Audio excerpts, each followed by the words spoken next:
ये कोई science fiction नहीं है और ना ही कोई मूवी।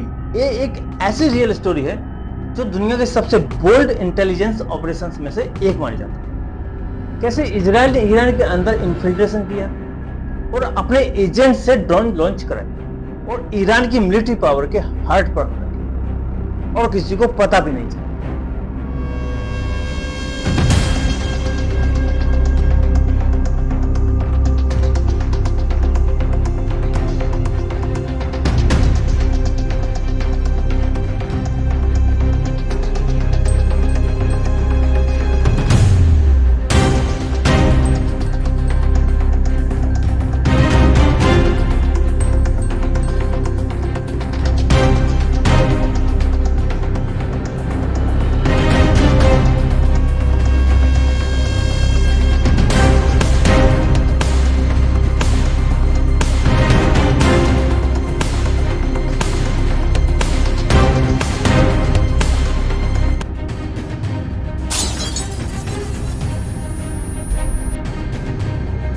जून 2025 ईरान का आसमान चमक उठा, किसी बाहर से हुए हमले की वजह से नहीं बल्कि अपने ही देश के अंदर से हुए हमले की वजह से। दर्जनों छोटे ड्रोन जो ईरान के अंदर बने सीक्रेट बेसेस से लॉन्च हुए, इन दर्जनों छोटे ड्रोन ने ईरान के मिसाइल सिस्टम को न्यूट्रलाइज कर दिया, न्यूक्लियर साइंटिस्ट की हत्या की और तेहरान और इस्फहान जैसे शहरों में टॉप रेवोल्यूशनरी गार्ड कमांडर्स को निशाना बनाया।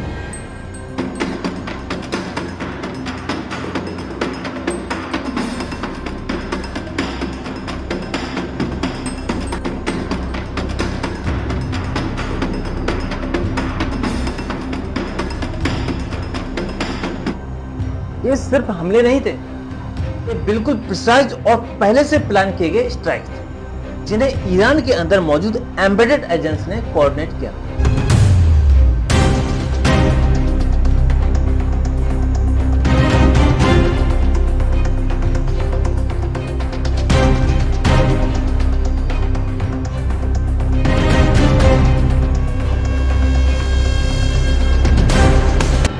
ईरान को सबसे बड़ा शौक तब लगा जब पता चला कि कुछ ड्रोन्स तो ईरान के अंदर ही बनाए गए। जी हाँ, तेहरान की आम इमारतों में छिपी हुई मेकशिफ्ट फैक्ट्रीज में ऐसे सीक्रेट वर्कशॉप जहां ready to assemble drone kits रखी हुई, जिनका पता तब चला जब तबाही हो चुकी।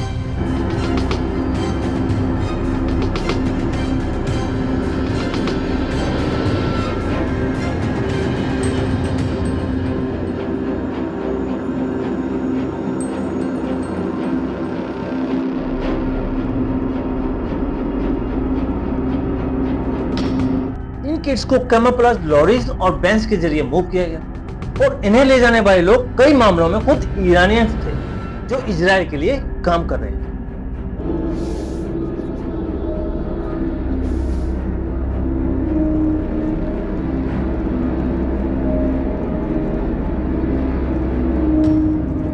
सिक्योरिटी एक्सपर्ट्स के मुताबिक ईरान के अंदर इजराइल का इंटेलिजेंस नेटवर्क छोटा नहीं है बल्कि यह बेहद मैसिव है। कुछ एस्टिमेट्स के अनुसार वहां 30 से 40 सेल्फ तक एक्टिव है, जिनमें सिर्फ इजरायली एजेंट्स नहीं बल्कि लोकल लोग भी शामिल हैं जो IRGC, इंटेलिजेंस सर्विसेज और यहां तक कि पॉलिटिकल एलाइट के अंदर तक एम्बेडेड है। यहां तक कि ईरान के पूर्व राष्ट्रपति ने भी कहा था कि जिस शख्स को मोसाद के स्पाइस को पकड़ने की जिम्मेदारी दी गई थी वो खुद एक इजरायली एजेंट थे। और यह पहली बार नहीं है, न्यूक्लियर साइंटिस्ट से लेकर मिलिट्री लीडर्स तक मोसाद के फिंगरप्रिंट्स हर जगह दिखे और हर बार जब ईरान इसे नकारता है इजराइल सबूत पेश कर देता है।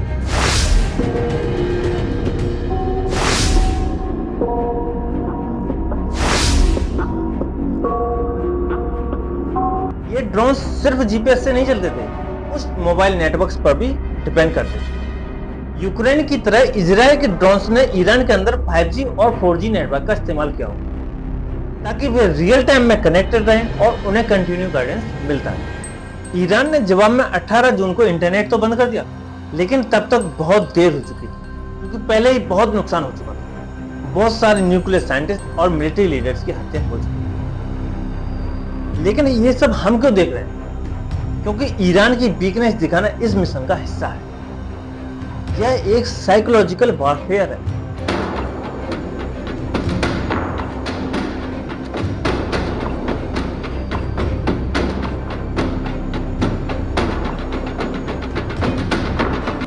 हर बार जब ईरान इनकार करता है, इजराइल शेखी करता है, और जब इजराइल शेखी करता है तो ईरान कमजोर होता है। यही तो सारा खेल है।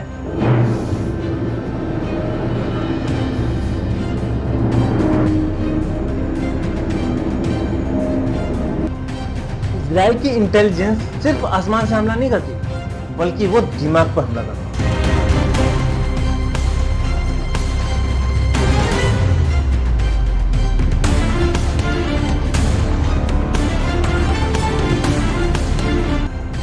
हमले के बाद के दिनों में ईरान ने दर्जनों लोगों को गिरफ्तार किया, बिल्डिंग्स की सर्च की गई, स्मार्टफोन्स पर प्रतिबंध लगाया गया, इंटरनेट को भी सीमित कर दिया गया। फिर भी एक के बाद एक शीर्ष ईरानी जनरल लगातार मारे गए। सिर्फ एक हफ्ते के अंदर 3 वरिष्ठ कमांडर्स को मौत के घाट उतार दिया गया, क्योंकि उनकी लोकेशंस इजरायली एजेंट्स ने ईरान के अंदर से ट्रैक की थी। अब ये सिर्फ जासूसी नहीं रही, यह एक शैडो वॉर है, और ये लड़ी जा रही है ना कि सीमाओं पर, बल्कि इमारतों के अंदर, मोबाइल नेटवर्क के जरिए और सत्ता में बैठे लोगों के दिमाग।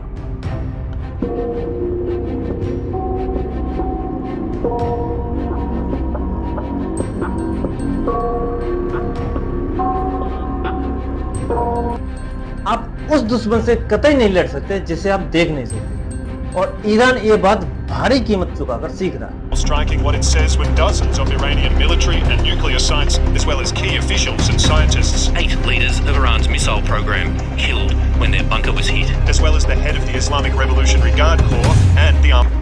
Drones, jets and missiles took out all of the top military.